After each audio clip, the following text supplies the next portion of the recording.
Is it possible to meet that moment in a state of just attention? Here I am. We don't have enough chairs. Oh, but I have a ticket.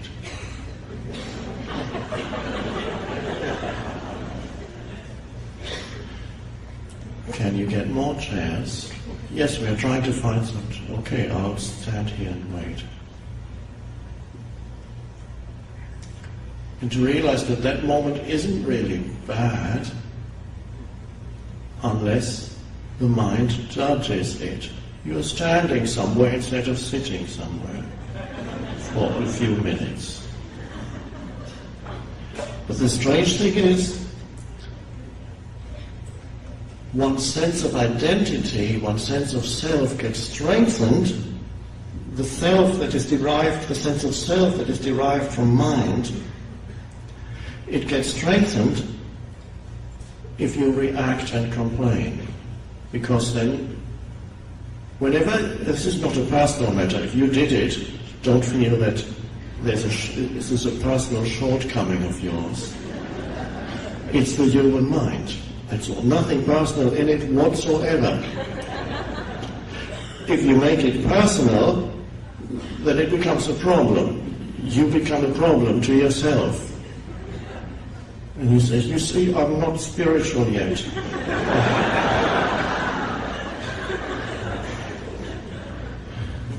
It's a relief to see that all those patterns are mechanical, they're not personal. They operate in every human being, unless they've already gone completely beyond it. There are more humans who are now going beyond that. So the reactivity and the complaining is used in the service of being right. If you can be right, that implies that someone, a person or a situation or a place or the weather is wrong. Whenever you mentally complain about something, you put yourself in a position of rightness, because obviously you know better. That's why you're complaining. And I'm not talking about telling somebody to remedy something. That is not real complaining. That is passing on information. Say, please, this is not what I ordered. I ordered soup. I didn't order pudding or whatever. Or you say the soup is cold, but it should be hot. I ordered a hot soup.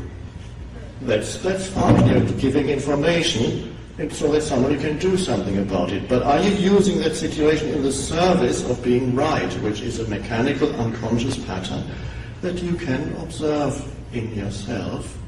Why is that happening, and why do so many people live in such a way that as they go through their day, they go from one situation like that into another, into another, into another?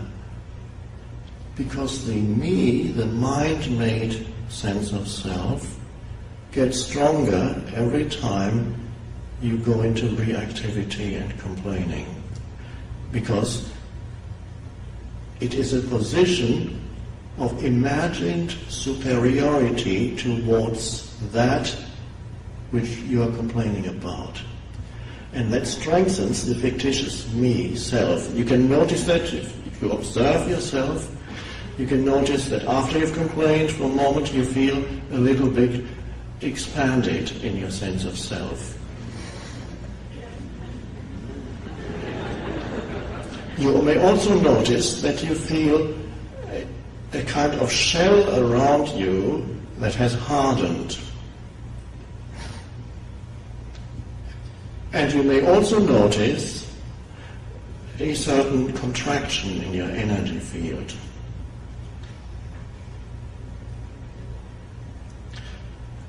And if you are very alert and in touch with your body, you can notice that although you seem to be enjoying yourself doing what you do, but you're not really.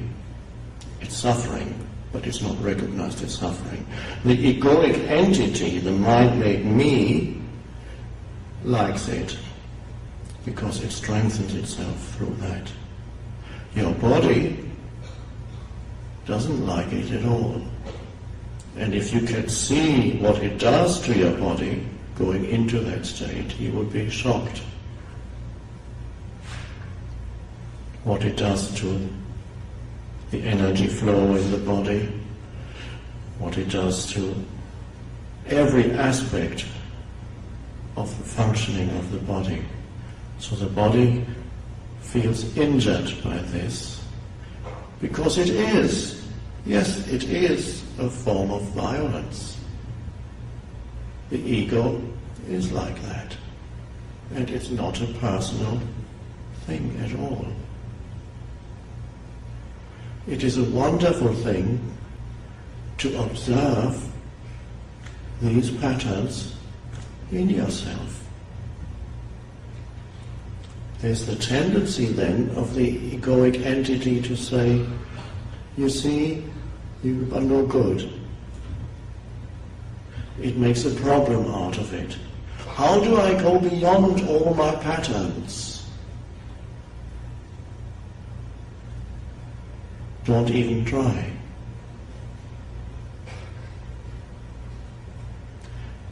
Just be with whatever pattern arises in you at this moment.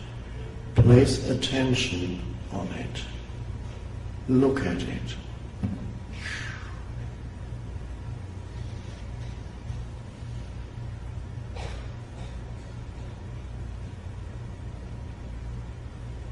And allow it to be.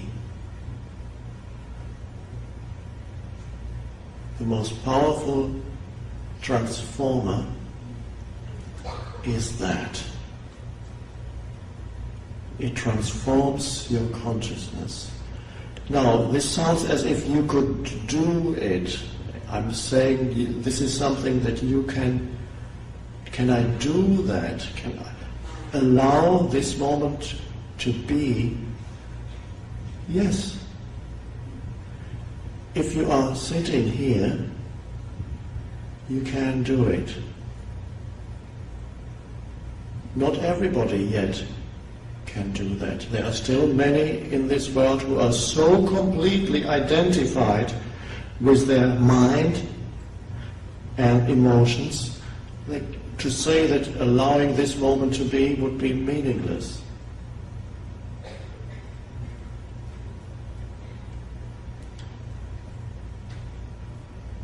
And you become very effective because an intelligence that is greater than the accumulations of the human mind suddenly emerges. And here's a situation in the field of now, and you place that attention on it, that has no reaction in it, because you receive what is like this. You say, I allow this moment to be because it already is. And then there's a flow of attention. And in that attention there's enormous intelligence. Greater than the conditioned intelligence that is the human mind.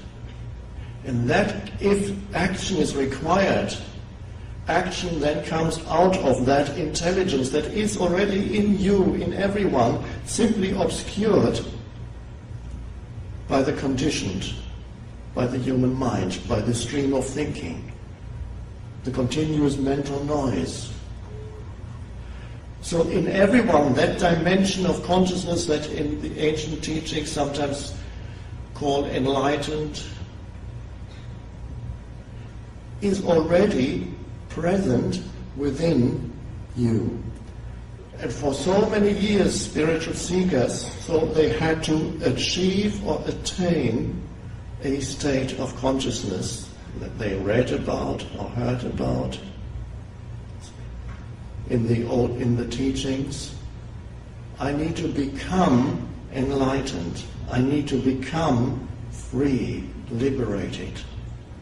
And so what they did was The old mind patterns came in and transformed the original teaching into future, which is how the mind operates when you're totally identified with it.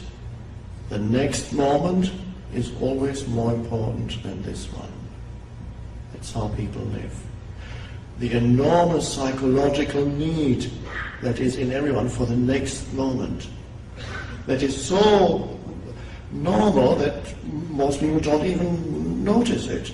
Everybody lives like that. Whatever you see on TV, everybody lives.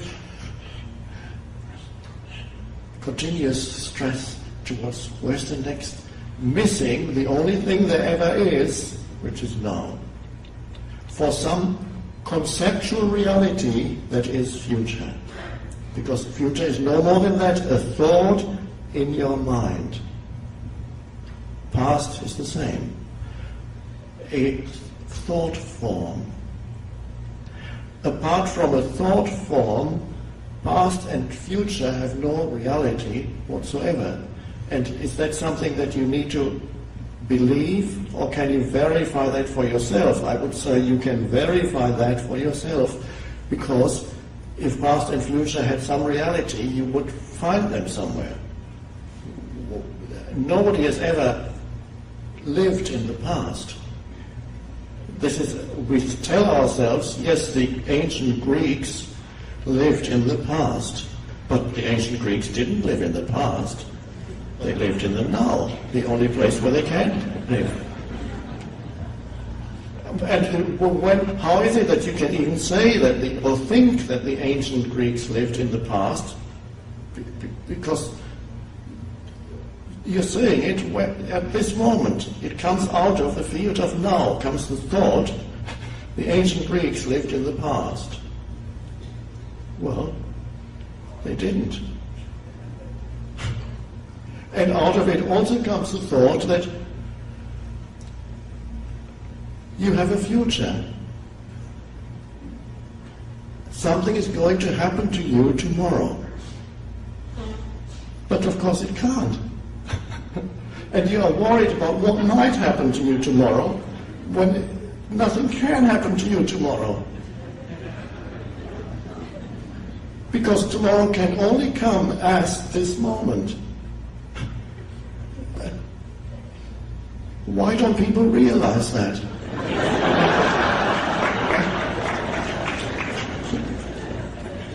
And what an insane way to live, to disregard the only thing, no thing, that has any reality whatsoever, which is now.